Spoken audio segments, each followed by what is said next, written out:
Assalamualaikum warahmatullahi wabarakatuh.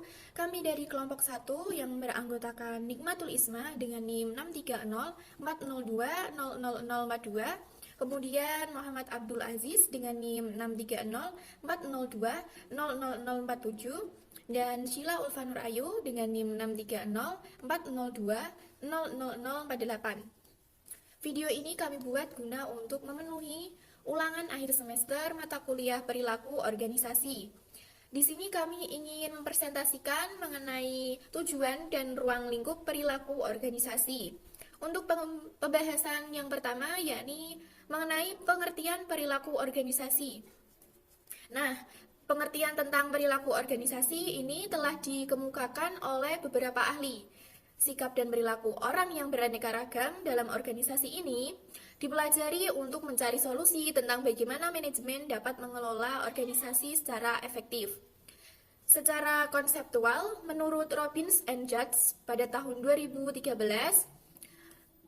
memberikan pengertian terhadap perilaku organisasi sebagai suatu bidang studi yang menginvestigasi dampak individu, kelompok, maupun struktur pada perilaku dalam organisasi dengan maksud mengaplikasikan pengetahuan tersebut guna memperbaiki efektivitas organisasi.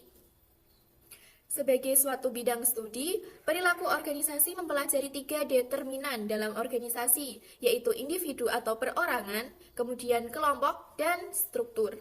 Perilaku organisasi menerapkan pengetahuan tentang perilaku yang dikaitkan dengan aktivitas kerja dan hasil kerja anggota organisasi.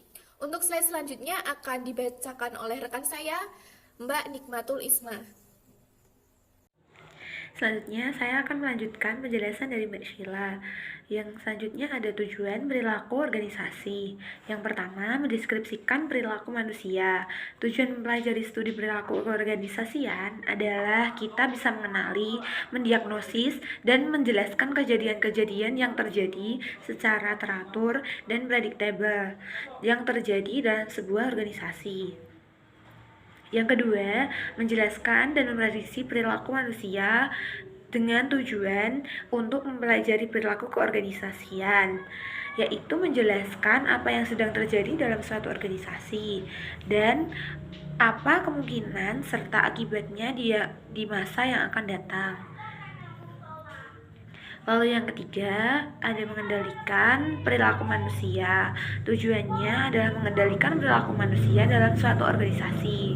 Harus kita sadari bahwa tidak semua perilaku manusia dalam organisasi selaras dan cocok dengan kepentingan organisasi.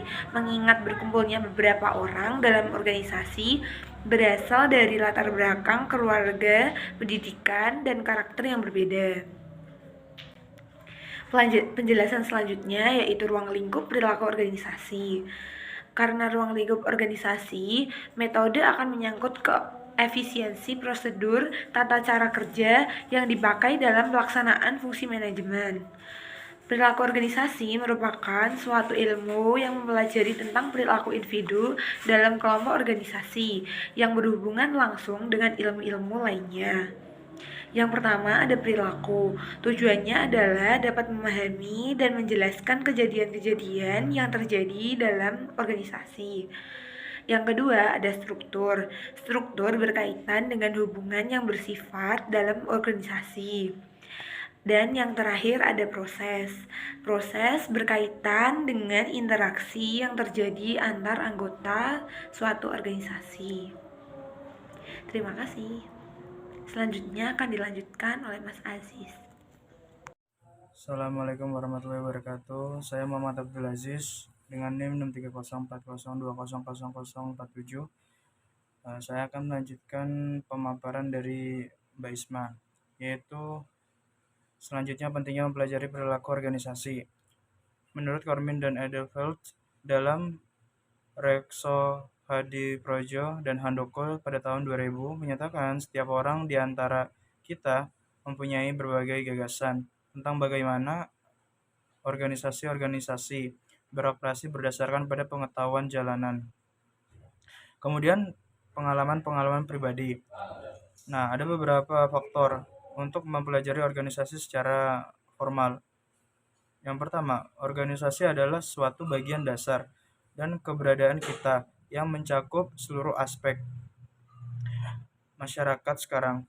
Kedua, dengan mempelajari organisasi, kita akan dapat secara lebih baik mengembangkan pemahaman kita terhadap bagaimana organisasi beroperasi dan banyak cara dengan mana organisasi dapat dirancang atau disusun.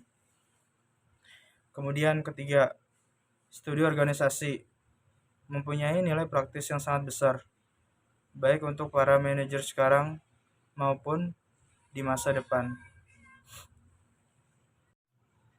Kemudian, perbedaan perilaku organisasi dengan ilmu perilaku lainnya.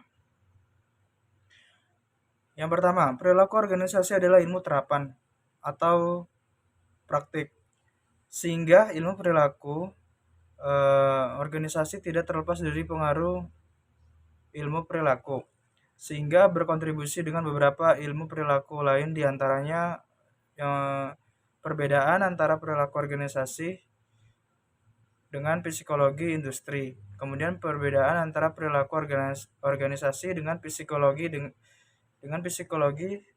dengan teori. Nah, kemudian yang terakhir, perbedaan antara perilaku organisasi dengan personel dan human research. Baik, itu saja yang bisa saya paparkan. Kurang lebihnya mohon maaf. Wabillahi taufik wal hidayah. Assalamualaikum warahmatullahi wabarakatuh.